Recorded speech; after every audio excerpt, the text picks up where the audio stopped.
परमात्मा सिर्फ अडानी और अंबानी की उनको मदद करने के लिए भेजा सर।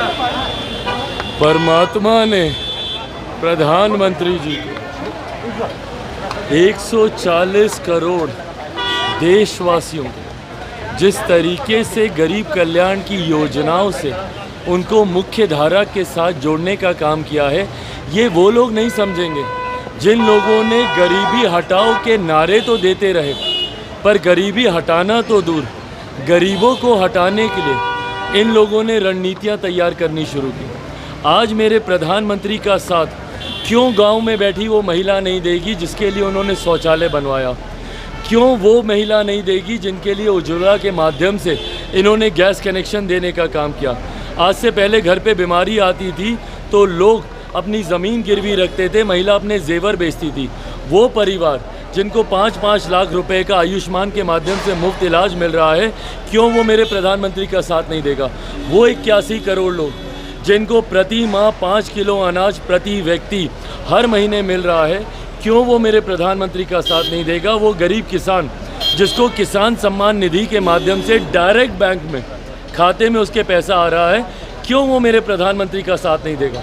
तो जब मेरे प्रधानमंत्री ने देश की एक बड़ी आबादी के लिए जब इतने कार्य किए हैं तो ये विश्वास हम लोगों का है, पर इस विश्वास को वो लोग नहीं समझ पाएंगे जिन लोगों ने इन लोगों को सिर्फ लूटने का काम किया। बिहार सरकार के एक अधिकारी हैं, बिहार सरकार के अधिकारी हैं के पाठक, उनको बच्चों की जान की कुछ नहीं पड़ी है। आज भी शेखपुरा में 16 से अधिक बच्चे गर्मी के कारण बेहोश हो गए हैं और गर्मी में, भीषण गर्मी में। भाई ये गंभीर विषय है और इसको गंभीरता से लेना चाहिए।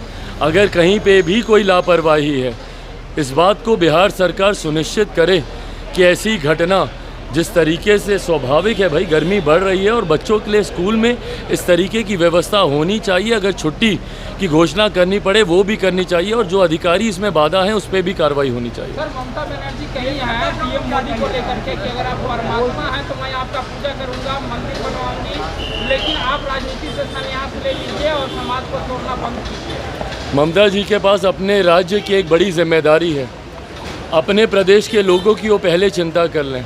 संविधान कई अधिकार उनको भी देता है संघीय ढांचे के तहत। ऐसे में अपने प्रदेश में हो रही खूनी झड़प, अपने प्रदेश में जिस तरीके से लोगों में एक अनरेस्ट है, उसकी चिंता अगर ममता बनर्जी जी करें तो संभवतः उनका प्रदेश भी मुख्य धारा के साथ जुड़कर प्रधानमंत्री जी की सोच के साथ विकास की राह पर बढ़ सकता है।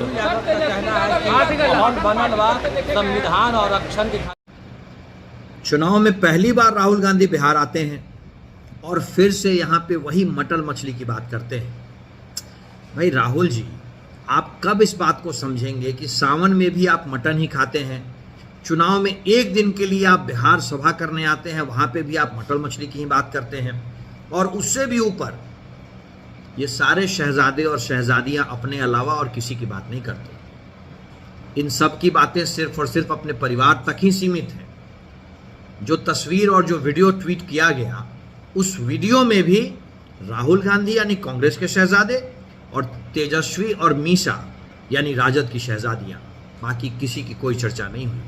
दीपांकर बैठे थे वहां, कोई बात नहीं हुई। इसका स्पष्ट मतलब है कि इन शहजादे शहजादियों को मटन मछली और अपनी ऐशो आराम की ही फिक्र है।